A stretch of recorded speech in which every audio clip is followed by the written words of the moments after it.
Relaxation and sleep are big business, with products including teas, fragrances and cosmetics all promising to support the mind and body in winding down and getting a good night's sleep. But the next wave in this trend coincides with the emergence of wellness technology, or well-tech.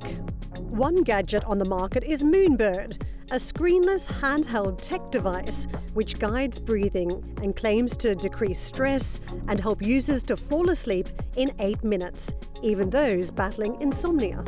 At their headquarters here in the old town of Antwerp, I've come to visit co-founders and siblings, Stefanie and Michael Broes.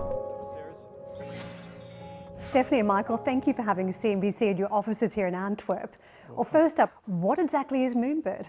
Moonbird was founded in 2019, and our mission is to help people guide their breathing so they can maximize their health and well-being. And to do so, we developed a tool that guides people to do slow breathing exercises, which is called the Moonbird device. And device is a physical tool that expands and contracts, giving you a pace you should match with your breathing. And this intuitively guides you to relax, calm down, or fall asleep faster. Wellness is something of a buzzword at the moment, and one report estimates that this economy in particular will be worth nearly $7 trillion by 2025. Why do you think we're seeing such growth across the wellness sector?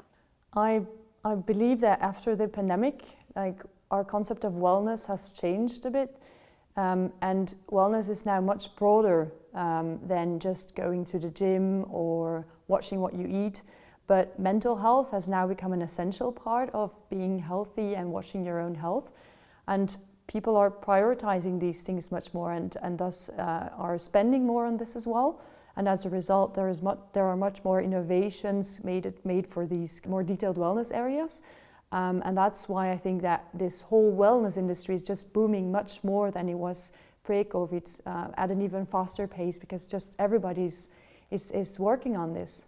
There are benefits of riding a wave of momentum, but there's also problems when it's a crowded market. So how do you stand out in the crowd? Well, I think what's nice for what we're doing is that mindfulness and meditation is indeed a bit a crowded space, but breathwork is still relatively new, and where lots of people see it as the same, it's actually really different. And meditation and breathwork is absolutely not the same, and they're very complementary techniques. So I think when you single out the breathwork space itself, there's still lots of opportunities for us there, and Moonbird will play a major role in that part. There are many apps that tackle mindfulness and sleep, but when it comes to investors, they're looking for something different. So how did you connect that message with the hard and fast dollars, getting many investors to step up and to commit? Yeah, well, that's exactly what we wanted to do differently. There are so many apps available. So when I was lying awake in my bed, let's say 3 years ago or 4 years ago, before we started this project, I didn't want to develop another app. I wanted to do something differently. And that's when we came up with this idea of developing a physical device. So far, you've raised more than $4.5 million.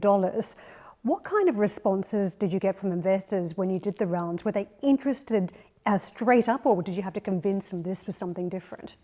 Well, so we're in the hardware business, which is typically a business where investors are a bit wary of. But we managed to build a very interesting business case based on interesting and healthy gross margins, based on a need that was proven, a market fit that was proven. And we found the right partners and the right investors to build a business with. Often the value in some of these devices is the new technology. So just walk us through the key technologies involved and how different it is to what exists in the market today. So I think the biggest differentiating factor is the tactile form that we created with this product. So it expands and contracts, which gives you basically like a small bird that you hold in your hand. Very intuitive. We also incorporated the sensor because for me personally, I tend to be data driven in whatever I do in my life, in my daily life. And having the fact that we collect data and we can provide you feedback in real time with basically, are you doing your breathing exercises correctly? What is the impact on your physiological signals while you're doing these exercises? Having that incorporated in the design, in the development of the product has been, for me, a differentiating factor versus most other products. What kind of data does Moonbird collect from users, and how can that data be used to improve the offering? I think the backbone of the data that we collect is data that we collect through the sensor. And everything is revolving around the effects of your breathing exercises on your body measured through heart rhythm and heart rhythm variability. And those two are indicators of basically the impact of your breathing exercises. What they can show you is the amount of relaxation is induced through those breathing exercises, whether it's within one exercise or whether it's over time by using the device more and more and more. And those two, if you combine them, will be able to give you great insights on the effects on your body of your breathing exercises.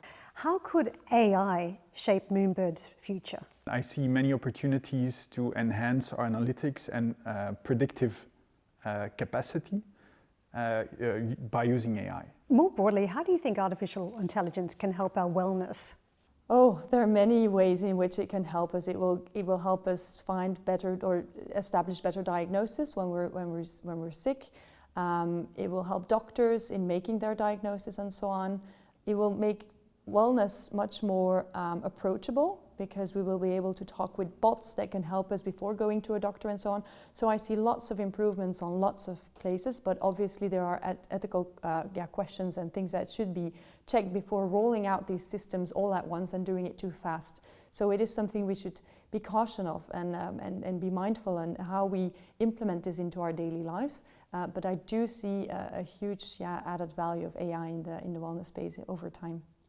When it comes to the wearable market, there's been a lot of consolidation in recent times. Do you see a way of selling any of the information, the content, or any of the data down the track? We indeed foresee, I'm not sure about selling the data, but I do see us potentially joining forces with other applications or partners in the space in order to provide more content to our customers.